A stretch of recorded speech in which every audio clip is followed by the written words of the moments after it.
Guessing peripherals on a budget can be a really hard task if you don't know what you're doing, but in today's video I'm going to be showing you some solid options so good you'll probably buy two.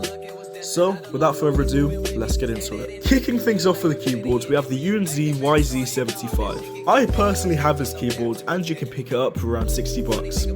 Now it isn't the most budget of keyboards out there, but for the extra 20 you get a lot of features. It comes with hot swappable switches, 3-mode connection, and arguably the most important part, it sounds amazing out the box. You see, I told you so.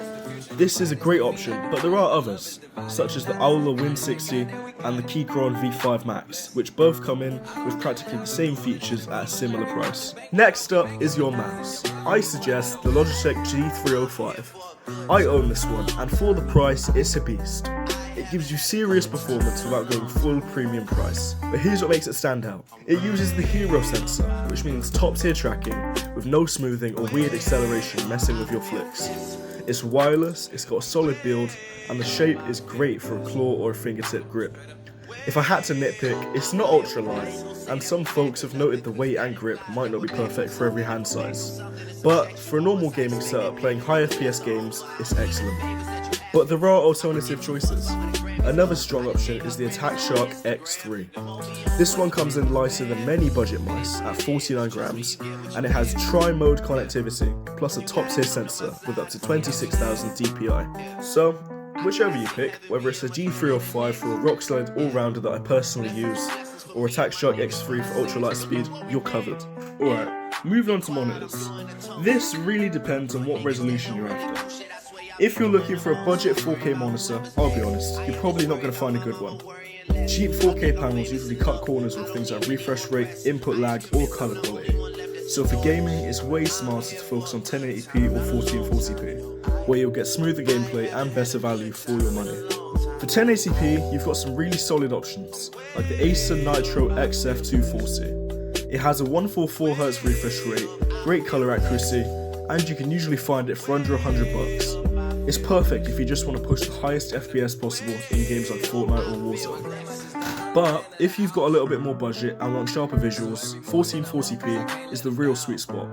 Something like the Samsung Odyssey G5 gives you that crisp design, crisp image quality, and a higher image resolution without going full premium. It's great if you want a bit more immersion, especially for single player or cinematic games. So yeah, unless you've got a top tier rig and cash to burn on 4K, stick with 1080p for pure performance or 1440p for that perfect balance of clarity and smoothness. Either way, your setup will look clean and perform great. Alright, now let's talk headsets. I'll be honest, this is the one area where I'm not exactly an expert, because I'm rocking the SteelSeries Arctis Nova Pro, which costs around 350 bucks, so yeah, it's not exactly wallet friendly. But you don't need to spend anywhere near that to get great audio. If you're just gaming, chatting with friends, or even starting to stream, there are tons of solid budget options out there. Something like the HyperX Cloud 2, the Logitech G435, or the Corsair HS65 gives you clear mic quality, comfy ear cuts, and good surround sound for under 100 bucks, which honestly covers 90% of what most gamers need. The main things to look for are comfort, mic clarity, and reliability, not just fancy RGB or some random 7.1 surround sound buzzwords. So yeah, while I might be a bit overkill with my headset, there are plenty of great budget options that will still make your setup look and sound amazing. Well guys, I hope you enjoyed the video. Please consider liking and subscribing, and if you enjoyed the video, let me know in the comments down below what you thought of it. I read all my comments. But without further ado, I'll catch you in the next one.